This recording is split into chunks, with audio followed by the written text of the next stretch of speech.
What's up guys, this is Merc Music and today's video is going to be all about Call of Duty WW2 Multiplayer. Now unfortunately I was not able to go to EA Play in E3 for personal reasons, but I have the multiplayer reveal trailer right here. It's currently Tuesday and I have not seen it yet. I'm actually kind of really far behind on all of this stuff, but today I'm going to catch up and I'm going to share some new information with you guys about COD WW2's multiplayer. So without further ado, let's check out this trailer. Fingers crossed that it's better than my parody trailer. Actual in-game footage, that's good. Okay. Ooh. Oh baby, the M1, let's go. Oh, it's so crisp. Oh, you got people down. Oh, they got a bayonet charge, damn. Oh, flamethrower! Yes! Oh, looks so good. Oh, we got the Sten coming back, look at that. Get back in the fight! What? Oh, okay. Got parachutes now. Okay, you got plane. Wait, are the planes gonna be usable, or are they gonna be kill streaks? Oh god. That looks like it would just be a kill streak. I don't think anyone's gonna be flying those. Oh my god! It looks so good. What the hell? Rally near the tank and protect it. I wonder if the tank's gonna be kill streaks or not. What? Huh. Was that a dolphin dive?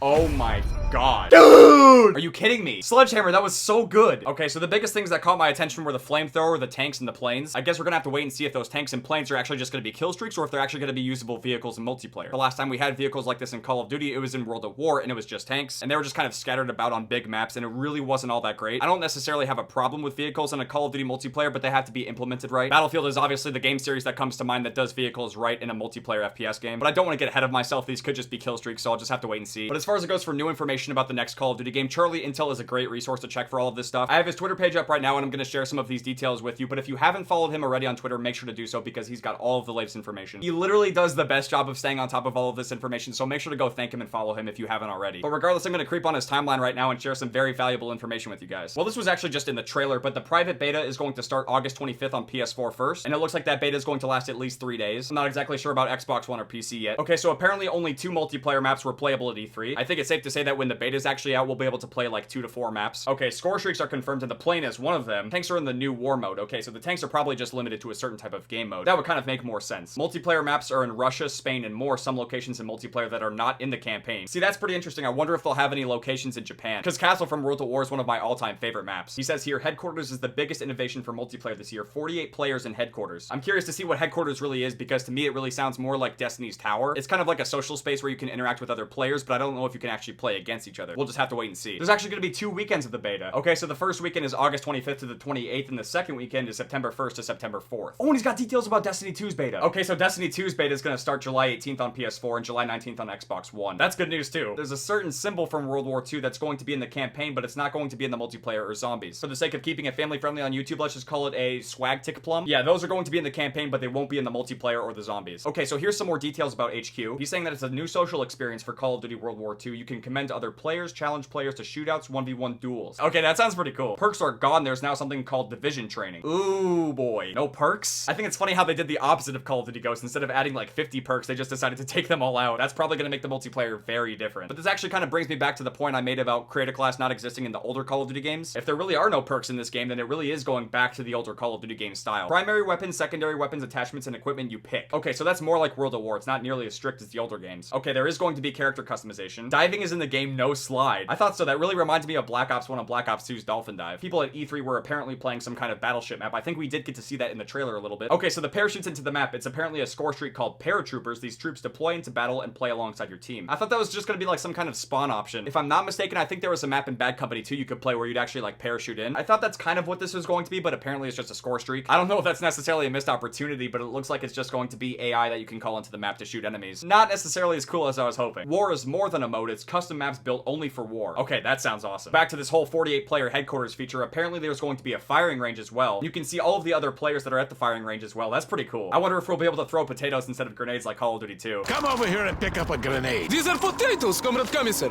Why are we using potatoes instead of real grenades? Because real grenades are valuable. In fact, they are worth a lot more than you are. Now throw a potato into each of those marked target areas.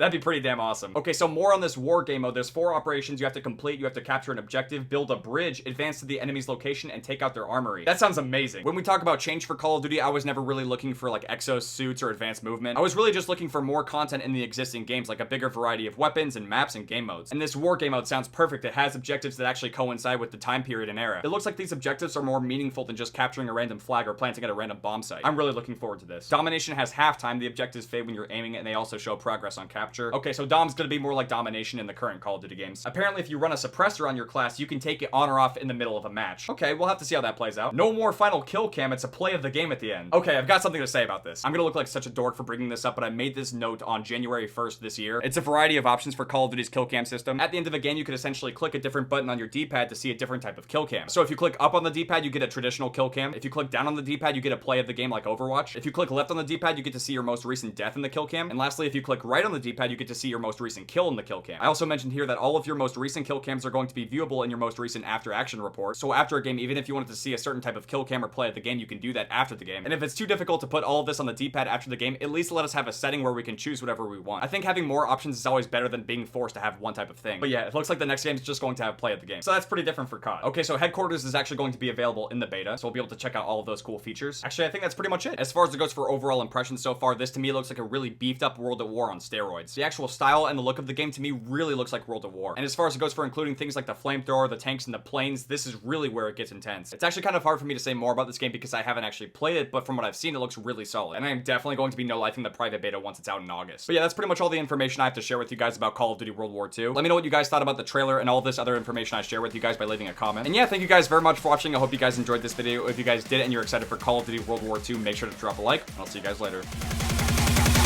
Motherfucker!